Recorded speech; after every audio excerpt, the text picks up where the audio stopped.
Slečna, vezme na Brandus box. Mami, tati, je to doma. Takže já jsem ho ještě neotevírala, právě mi ho donesl pošťák, tak jsem sama zvědavá, co v něm bude. Tak. Ale, tohle. To je obal. Čuchnout. To tak dobře voní. Ty vado.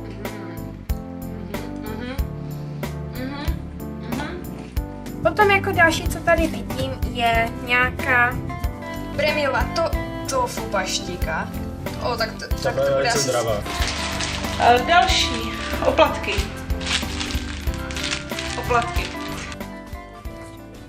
Ty jsou oblíbený. Další krtečková limča.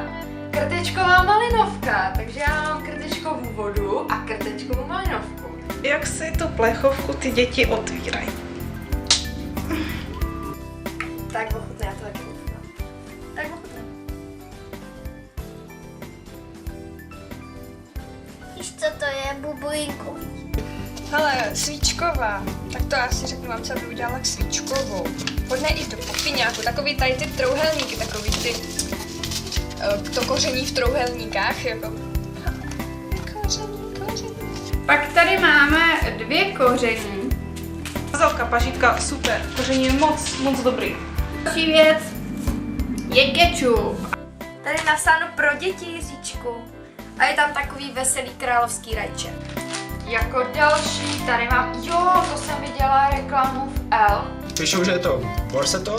Je to z listového těsta. Takže mám teda ten s jablkem. Tak a tohle stojí teda 15 korun. Dále tady mám věc na pečení a to je babičina volba, je to mouka, mně se líbí strašně to balení, teďka to velikonoční.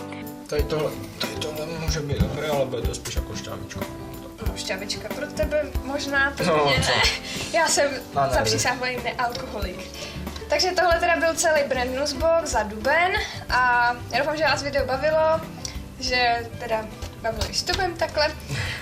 A já se s vámi těším zase u dalšího, mějte se krásně, ahoj! Ahoj.